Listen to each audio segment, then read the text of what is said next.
Seperti ada yang lari cepat sekali dari sisi kiri. Oke. Assalamualaikum warahmatullahi wabarakatuh. Saya Syahrani akan menceritakan tentang perjalanan mendaki gunung sepasang kekasih. Dan saya di sini memerankan yang perempuan bernama Kiki.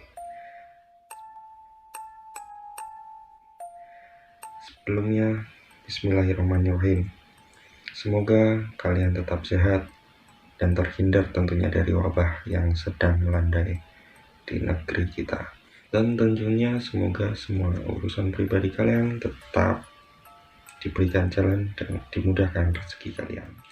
Oke, di sini saya akan menceritakan sebuah kisah tersebut. Kisahnya sudah ada di Twitter, nanti kita taruh di deskripsi. Oke. Awal mula H+2 Lebaran tahun 2018. Aku yang bernama Kiki sebagai perempuan dari pasangan tersebut. Oke, merencanakan untuk mendaki gunung tipis-tipis. Ya, sehari 2 hari lah cukup untuk pemanasan otot kaki juga.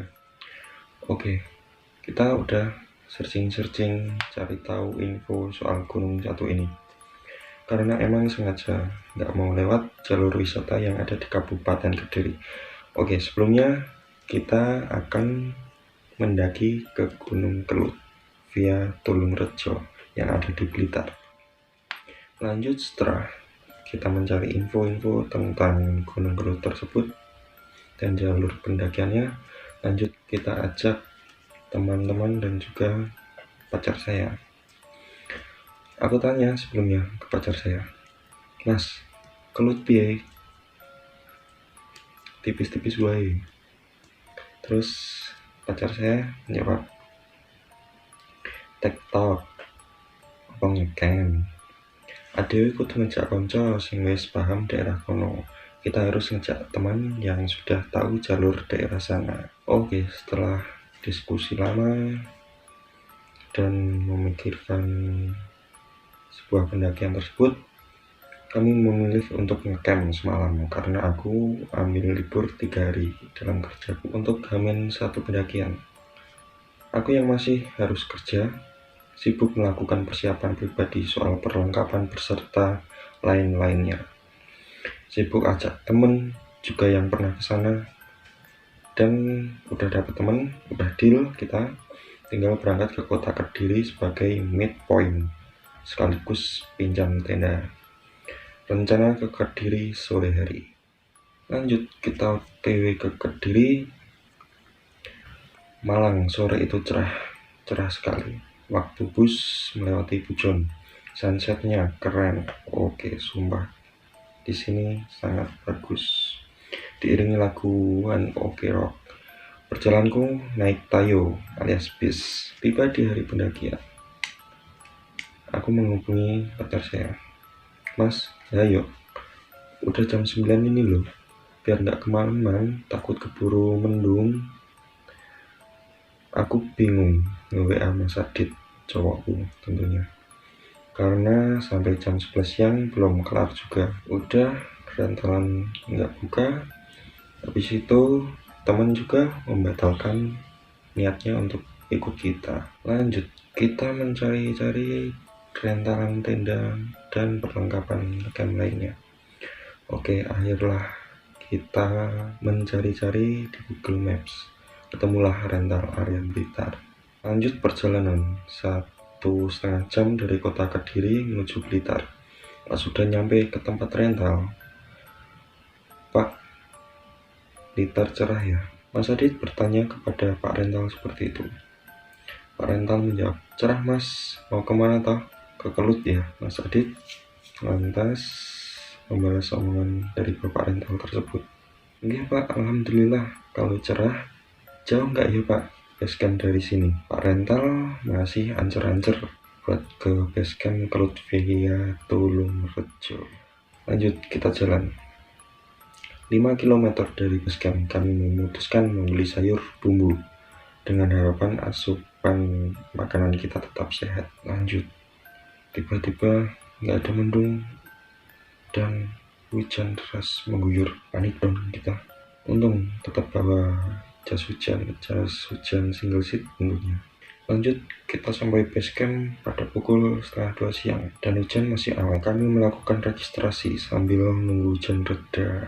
Petugas base camp menghampiri kami yang nongkrong di warung. Sepi mas, biasanya lu rame. Kok tumben hari ini bisa sepi gini? Kaget saya.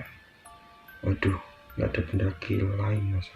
Lanjut, pukul udah mulai masuk pada pukul jam 4 sore dan hujan masih deres-deresnya. Udah putus asa banget seharusnya saya, dan memutuskan kalau sampai jam 5 nggak ada reda, kami batal lanjut demi keamanan. Dan ternyata pada pukul 5 tepat hujan reda. Terus ada beberapa pendaki juga yang datang. Lega lah, ternyata nggak cuma sepasang yang naik. Kita tunggu. Sehabis maghrib, langit mulai cerah. Kami lanjut naik, ditawarin ojek sampai gerbang pendakian, pembayaran 5.000 aja. Ya, lanjutlah kita. Dan sesampainya di situ, cerita kami dimulai. Sebelum masuk ke dalam gerbang pendakian, kami sudah mempersiapkan headlamp. Gelap banget, sumpah. Ditambah kabut yang tebal. Kebayang, jarak pandang nggak bisa sampai jam. Assalamualaikum. Kami memulai perjalanan. Mulai muncul satu keanehan. Tanah di situ sama sekali tak ada yang basah. Padahal hujan deras dan lama menggujur daerah tersebut. Oke, kita tetap cuek. Pikiran harus tetap positif. Tiba-tiba kedengar suara hujan deras-derasnya. Udah kayak badai lah. Pacar saya, Adit, pakai mantel aja biar nggak bingung kita ntar. Tapi kita sama sekali nggak ada air yang jatuh ke tubuh kita. Beneran deh. Jadi tubuh kita itu masih tetap kering gitu. Kita pakai mantel juga percuma. Kita di situ seheran-herannya. Kenapa nggak heran? Ya, kejadian aneh pertama mulai terlihat. Lanjut, kita berpikir positif. Mungkin asumsi kenapa kita bisa nggak kena air. 1, kita ketutupi daun-daun karena kita ada di hutan. Yang kedua yaitu cuman suara air sisa hujan yang jatuh dari daun gara-gara kena angin. Tapi kedua alasan rasional itu nggak ada di realitanya sama sekali. Kami berada di tempat lapang tanpa tanaman rimbun, jadi kita tidak ada pepohonan atau tumbuh-tumbuhan yang mengelilingi kita. Bukan sisa air hujan yang jatuh kena angin. Karena itu berlangsung lumayan lama, sedangkan kami tidak merasakan ada angin atau hawa dingin khas angin yang berembus pas hujan. Sumpah di situ aku serasa takut, deg-degan habis, pikiran udah kemana-mana. Akhirnya kami melanjutkan perjalanan tanpa diskusi apapun. Sengaja jalan pelan-pelan, soalnya biar kedapatan sama rombongan pendaki lainnya. Sebelum ketemu di base camp, pokoknya gimana caranya deh. Jalan itu lamban, gak apa-apa, gak nyampe, asal ada barengan sama rombongan lain. Tapi itu suatu kesalahan besar. Kabut tebal-tebalnya, suara hujan semakin deras. Tanpa bicara satu kata pun, kita langsung jalan sampai di tikungan menuju pos 2. Lanjut perjalanan.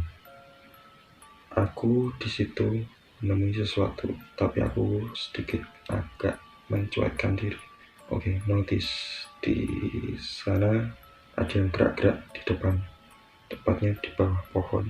Oke, di situ saya tetap berpikiran positif. Lanjut jalan, dan di situ si Adit memberi aba-aba. Dia menyenggolkan tangannya ke aku, lalu bicara, udah diam, cuekin aja. Lanjut jalan, dan di situ ternyata aku melihat seperti ada yang lari cepat sekali dari sisi kiri. Kagetlah aku, dan juga Mas Adit tentunya juga melihat. Kita mempercepat perjalanan kita agar mencapai pos selanjutnya. Waktu itu hawa terasa sangat berat, dingin. Tentunya udah nggak bisa mikir apa-apa selain mikir yang aneh-aneh. Lanjut, kita mempercepat jalan lagi, tapi lagi-lagi sepintas aku melihat ada bayangan besar sekali di atas shelter itu. Gila, udah nggak tahu nih otak perangku tuh bisa mikir positif terus. Oke, mau nggak mau aku harus bisa memikir pemikiran yang positif. Mas Adit bertanya, oke, sehat, capek, mau istirahat. Aku menggelengkan kepala, memutuskan lanjut karena aku tahu perjalanan masih sangat panjang. Dan sampai akhirnya aku menyerah dan istirahat di suatu tempat yang memang disediakan untuk istirahat. Bener, jarak pandang sangat pendek. Kabut tebel banget coy. Gila. Tiba-tiba muncul suara-suara orang ngobrol. Sadar kalau cuma berdua kami yang ada di sana, kami cuma bisa mematung diam dan ketakutan. Kita tetap memikirkan hal-hal yang positif dan lega. Ternyata rombongan pendaki lain mulai menyusul. Di tengah obrolan aku ngerasa ada yang aneh dan aku buka kakiku. Gila. Di situ banyak sekali lintah yang ada dan menempel di kakiku. Aku kaget dan juga shock tentunya. Setelah selesai membersihkan kaki dari lintah-lintah tersebut, lanjut kita jalan mencari tempat untuk ngecamp. Akhirnya nemu spot yang bagus ya, meskipun terhalang kabut tebal, tapi syukurlah ada spot lapang yang bisa buat untuk kita tidur dan menginap. Lanjut pasang tenda, langsung tidur tentunya. By the way, tenda kita deketan sama rombongan lain. Lanjut, pagi hari masih di area pos 3 yang semalam kita buat ngecamp. Setelah aktivitas pagi, kami dikejutkan oleh pemandangan yang sangat mengerikan. Ternyata tendaku semalam berdiri di samping tanah jurang. Salah presisi. Oke, wassalam lah. Lanjut, kita membereskan barang-barang, peralatan semua. Jam 8, perjalanan menuju puncak.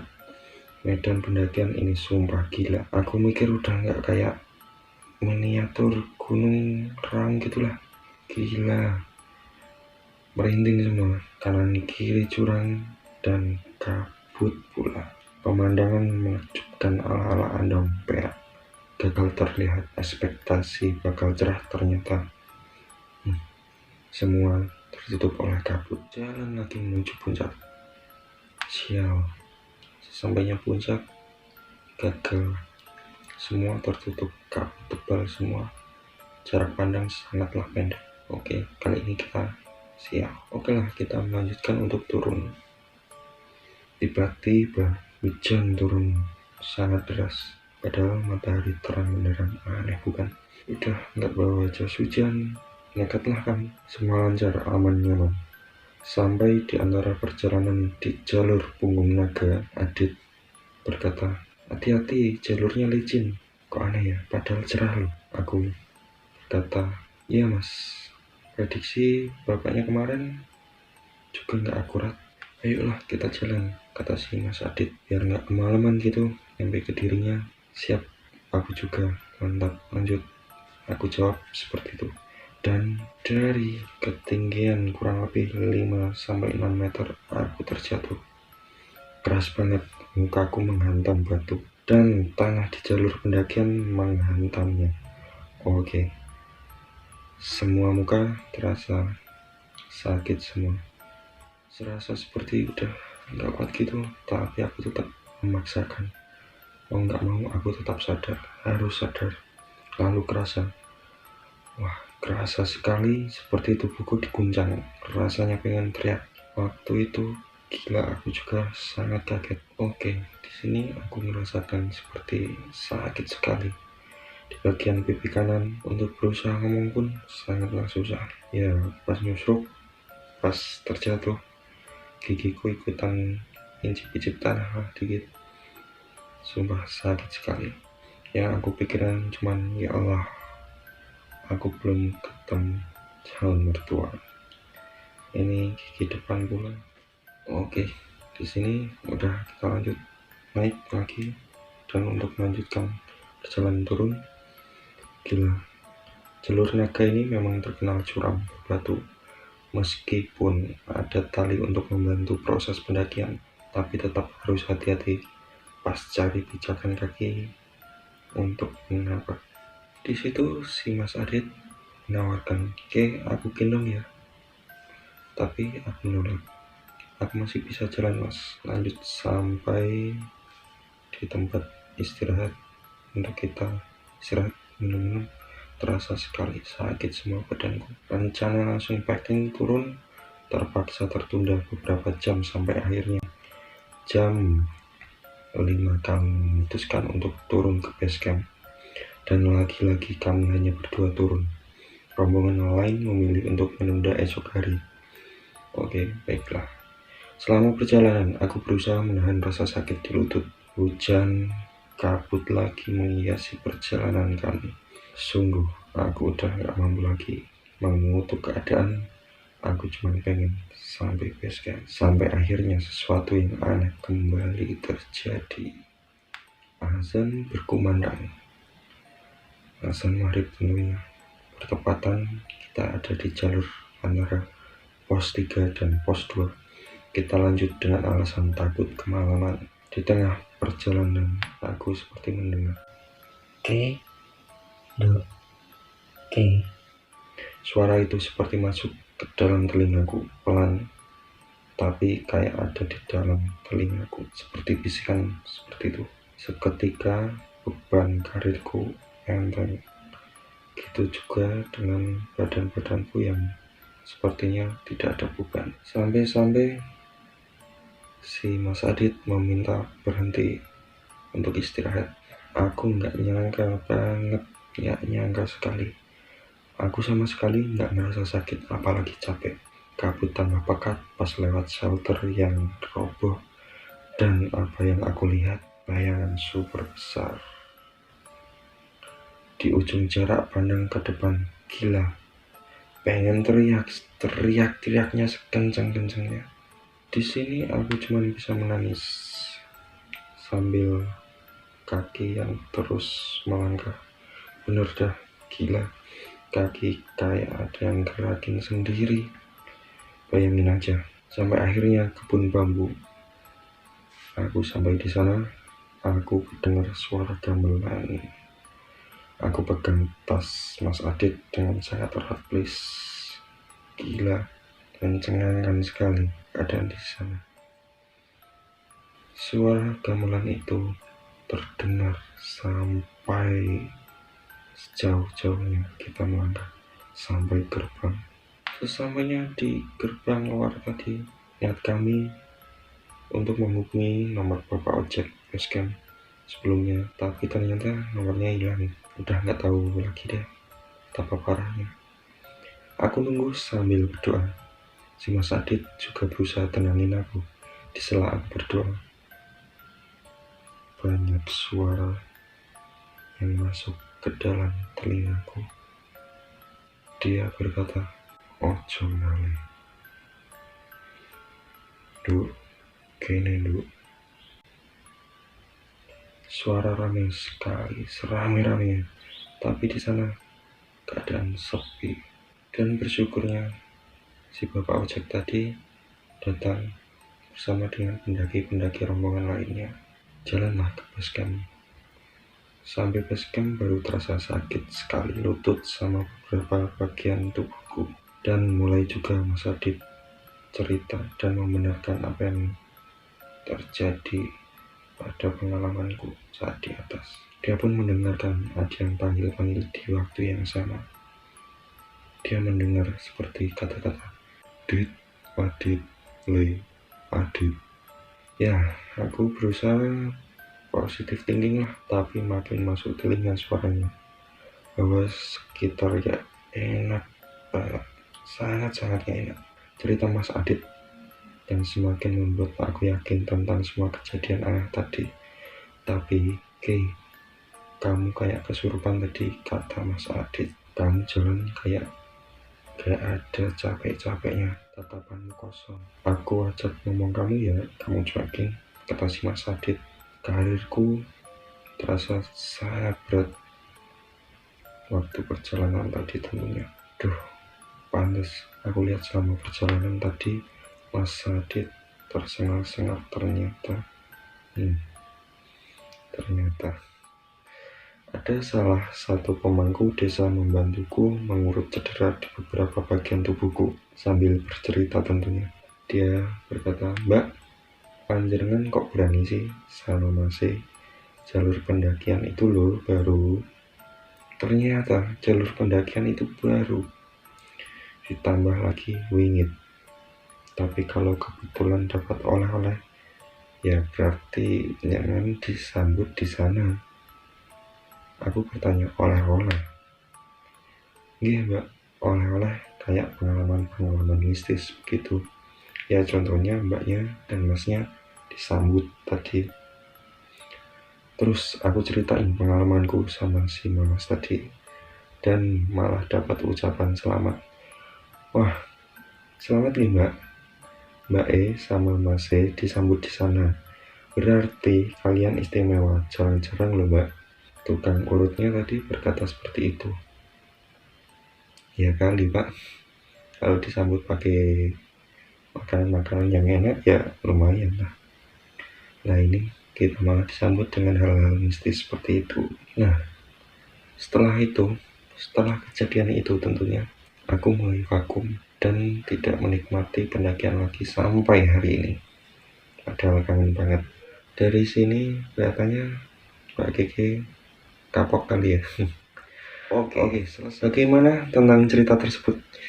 Silahkan komentar pendapat kalian tentunya, dan jangan lupa like, subscribe, dan jika kalian ada pengalaman mistis horor dimanapun, silahkan cek di akun Instagram di bawah ini.